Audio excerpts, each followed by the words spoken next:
Deal for the next, still trapping on the corner. I just need two bad bitches and some marijuana. Let her hit South Beach, let her hit the top. Try to say that was mine, but you know I don't own it. Nice 42 plus the gas, I'm a stone. All around the world, big jets, I'm a bone. Rolling up the run.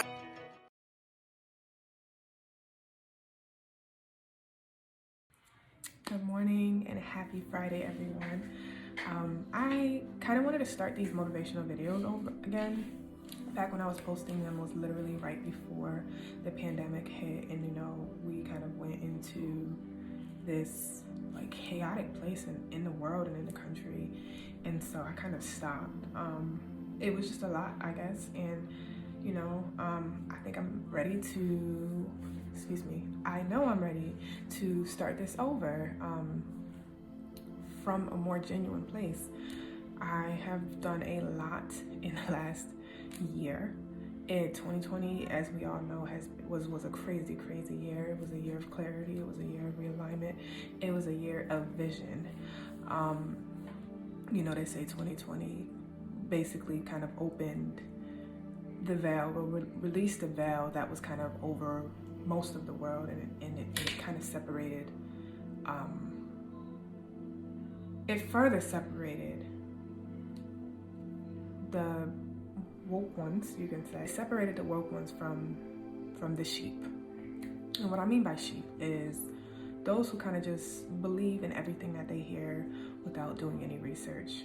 The definition of when people use the word sheep, it generally just means that they follow blindly without any regard to the message or what is intended for them. Because just like a herd of sheep, they will literally follow the herd off a cliff if that's where everyone was going, and they will just continue to do it. They don't really think. So a lot of us woke up in 2020, and in that, we've kind of found ourselves a little bit more. We started doing the shadow work. We started working with the trauma and really finding our true potential and gifts. And so I'm really happy in that regard that most of us have been able to benefit from the lockdown, because we didn't have any of the distractions. We couldn't go to the clubs. We couldn't do the things that we usually did to kind of just keep us from dealing with what we needed to deal with. And it's funny how people kind of see the potential in you before you see it in yourself. I met this woman at work, and we met each other back in 2017. I worked at this Compass, and she was an amazing woman. We've never actually met physically. She worked at a different location. I think she bought me this beautiful journal. I just told her that I love to write and stuff, and she bought me this beautiful journal.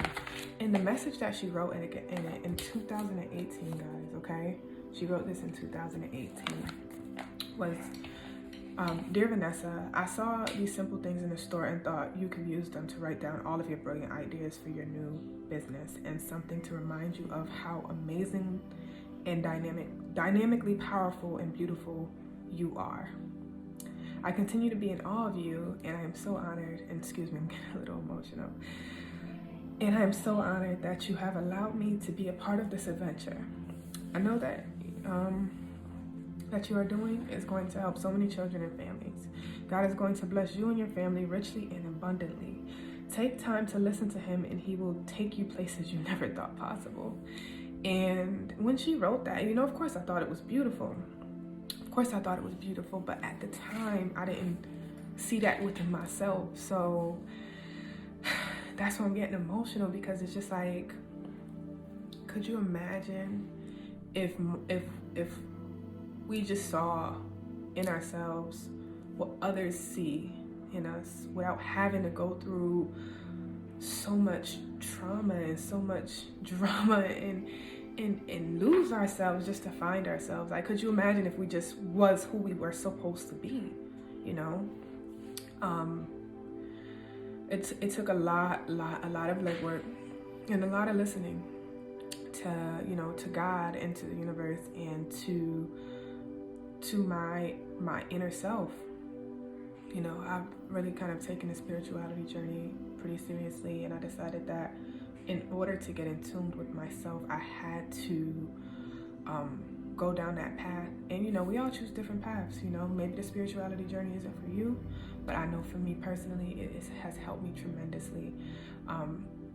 Anyone who's known me from, you know, my childhood could vouch that yes, I've always been kind of a nice person, but I was very angry at the same time. I felt as though the world owed me something, and everyone in it. So it was my mother, my father, my sisters, all of my friends. I was very judgmental. I was, you know, expected for people to kind of treat me the way I treated them automatically. And if they didn't, then I reprimanded them for it. Like, I would tear people down. And I just don't see why it was like that, you know? But it was just, I was coming from a very lost place. I, of course, didn't know myself and didn't know my worth and didn't know, you know, who I was intended to be. And when you're confused, you know, you're a little black girl growing up or a little black boy growing up in this crazy world, you have so many questions, but no one has answers for you. And because of that, you know, I had a lot of resentment for a lot of people, not understanding. And, you know, growing up is funny, you know, because it's like, I disliked my mother very much growing up. I thought that I expected her to be perfect. And of course, no one's perfect. There's no human, and we're human, and that's what makes us human, honestly. You know, I say to myself, and my spiritual tribe will attest to this, we are a light enlightened being. We're a spiritual being having a human experience. And in this human experience, we have to kind of make the best of it. I believe that, you know, in reincarnation, and that the soul kind of continues to come to earth until we get it right. And I think that I am getting it right this time. I think that, you know, my spirit, by the end of it, will be pleased, and will be able to move on and move forward, and not continue this cycle that has had to happen. We weren't getting it right the first time. But again, back to my mother, you know, I held her accountable for a lot of things, not knowing that she was broken, you know what I'm saying? Not knowing that, you know, she kind of just had to make do with what she had. And she tried to, and she gave us the best that she could, but she was coming from a broken place. And, you know, the saying is, you know, hurt people, whether it's intentional or not, whether you're consciously doing it or not. The subconscious kind of really controls who we are. So if we can control our subconscious, we can control our fate. And, you know, sometimes when people hold in all of the chaos, and, you know, a lot of what we hold in is misunderstanding.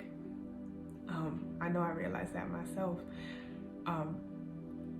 What can happen if you just have a conversation, if you just ask the questions instead of assuming?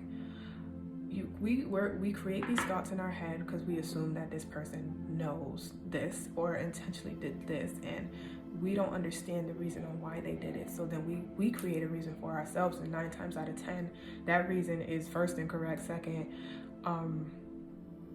it causes further detriment to ourselves. And so in the becoming, I guess, I've kind of always been an empath, but I know for a fact that currently in my current state, I am completely empathetic. And so one of the things that I love to do is kind of put myself in other people's shoes just to understand where they're coming from. And in doing that, it removes all of the judgment that's attached to, it removes all of the judgment that could be attached to looking at someone else and wondering why their circumstances are what they are, why they made the decisions that they did, and why they allowed their circumstances to define who they are.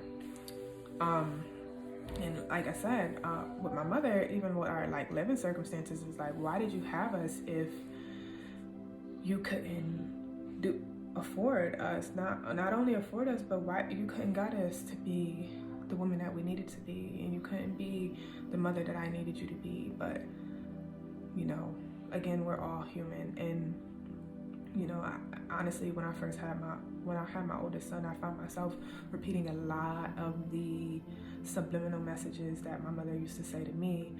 And I know anyone who has children, who has sons specifically, a part of the thing that I realized is Black mothers will attack their little boys, and I would myself was included in the beginning, you know, like when he was doing so much crying and hollering and stuff, and you know, he's crying from things that I thought was ridiculous. So I remember saying to him, you know, stop crying like a little girl. And when I said that, I kind of had like this light bulb go off in my head, and it was like, this is what the problem is. This is the reason why our Black men feel as though showing emotions are weak. This is why our Black men are not able to effectively express themselves and communicate with us. This is why our Black men are not able to love not only themselves, but us correctly. Just from something that small, could you imagine, you know, like if our Black men didn't grow up, I mean, and I'm sure it's not all of our Black men, but the Black men that I've run into, and I'm sure most of you have run into, have this facade up that, you know, they're so hard and they gotta bury their emotions and, you know, all of that. So from that day forward, I decided that, you know, if he needed to express his emotions the way he needed to express his emotions, I would encourage that. You know, I would nurture that, because at the end of the day, I don't want my sons to be the grown men that I've had to encounter, because it's just like we're sitting here trying to negotiate emotions, and it's crazy. So I know this is a little bit of a long video, but like I said, I'll be starting these. I'll do maybe like 3 or 4 a week, who knows, but I am excited about it. And so tell me what you guys think, and what you feel as though, how do you feel, you know, knowing little things would have changed your experiences, or with men and or with women, of course, fellas. And what do you think that you can do differently now that you are learning? You know, once you know better, we do better. So what do you think you can do now to help progress yourself in the future and in the present state? Because, you know, mindfulness, enjoy all of your wins, people. Enjoy all of your wins, no matter how big or small. Stop comparing yourself to other people, because you don't know what kind of path you don't know what their path was like. You don't know what they've been through and how they got to where they are. So just stop comparing.